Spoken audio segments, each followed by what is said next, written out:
Bonjour à tous, c'est Soyez, bienvenue sur Cuisine Rapide, j'espère que vous allez bien. Donc aujourd'hui, je vais vous montrer comment j'ai réalisé ces petites merveilles. Franchement, vous allez kiffer la recette, vous allez vraiment être surpris. Alors si vous venez tout juste d'arriver sur la chaîne Cuisine Rapide et que vous n'êtes pas encore abonné, n'oubliez pas qu'il y a un petit bouton qui vous attend juste en bas de la vidéo, c'est marqué en rouge s'abonner, cliquez dessus, c'est entièrement gratuit et en plus, vous allez apprendre énormément de choses. On part en cuisine, c'est parti. Alors pour cette recette très simple, il va nous falloir 200 g de chocolat noir, 150 g de beurre, 90 g de farine et 3 œufs entiers. Donc première étape très simple, j'emmène le chocolat et le beurre à fondre au micro-ondes. Alors faites attention au micro-ondes, que ça chauffe pas de trop. Dès que vous voyez que c'est fondu, vous enlevez tout de suite du micro-ondes. Donc moi j'ai fait par un coup de 20 secondes. Donc ensuite je vais rajouter les œufs. Donc on essaie de les rajouter un à un. Alors l'idéal ce serait de les battre un petit peu pour faciliter leur incorporation. Recette très facile, très facile. Et là c'est un petit peu la recette du fondant au chocolat, sauf que là on va les faire dans des moules à tarte. Petits moules comme ça en silicone. On va leur donner donc une forme originale. Très simple, pas beaucoup d'ingrédients, juste ce qu'il faut pour la gourmandise. Alors quand c'est fait ici, je récupère un tamis et je verse la farine. Alors. Allez, il ne reste plus qu'à mélanger.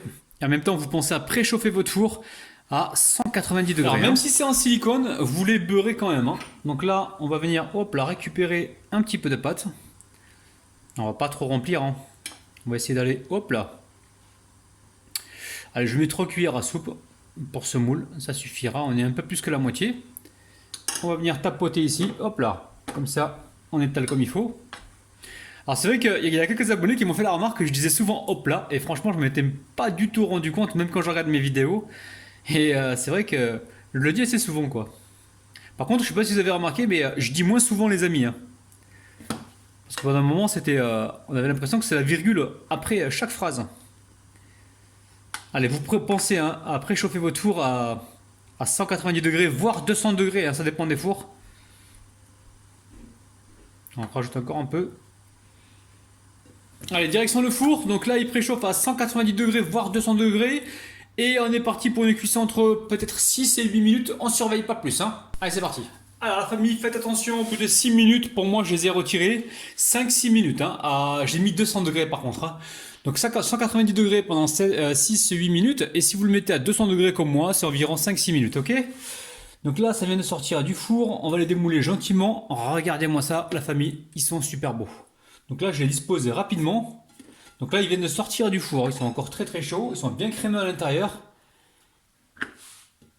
Ils sont pas forcément coulants parce que c'est fin si vous voulez, ça va pas couler comme dans un mi-cuit au chocolat, mais par contre on aura donc l'aspect bien crémeux à l'intérieur, donc l'aspect bien fondant. Vous allez voir, recette de ouf et surtout super facile à réaliser. Vous avez vu, ça a pris quelques minutes donc, pour la préparation de la pâte et pour la cuisson, quelques minutes également. Donc si vous avez des invités qui se pointent à la dernière minute, vous allez pouvoir leur faire plaisir, donc sans problème. Alors moi je trouve que ça manque un petit peu de déco, donc là je vais mettre du chocolat blanc à fondre. Donc là j'ai environ 120 grammes, 150 grammes, ça dépend des crevasses que vous avez. Donc là je vais mettre ça à fondre au micro-ondes et on se retrouve tout de suite pour les remplir donc sur le centre. A tout de suite. Alors le chocolat, faites-le fondre au bain-marie, parce qu'au micro-ondes c'est assez risqué. Et donc là je vais en mettre un petit peu dessus en évitant de tacher les bords.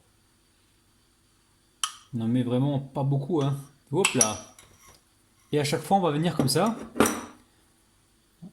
répartir. Et ici j'ai des cacahuètes. Cacahuètes donc non salées, mais après vous pouvez prendre des cacahuètes salées si vous voulez, il n'y a pas de problème, regardez-moi ça.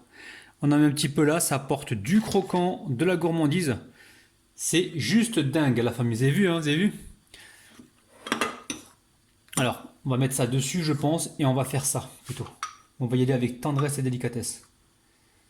Une fois qu'on en a mis dedans, hop là, on vient ici répartir, vous avez compris, c'est tout facile. Et ici on met donc nos petites cacahuètes. Allez, on laisse complètement refroidir et ensuite on pourra passer à la dégustation. Donc ça y est, là c'est bien froid. On va se déguster donc un petit morceau de gâteau. Je vais vous montrer un petit peu l'intérieur. C'est super gourmand la famille. C'est simple à faire. Franchement, il faut pas s'en priver. Regardez-moi ça, je monte le dessous. Allez, bismillah, c'est parti. Alors c'est vraiment très bon, c'est succulent. Refaites la recette et vous allez faire plaisir à énormément de monde. La famille, prenez soin de votre petit palais. Bye bye.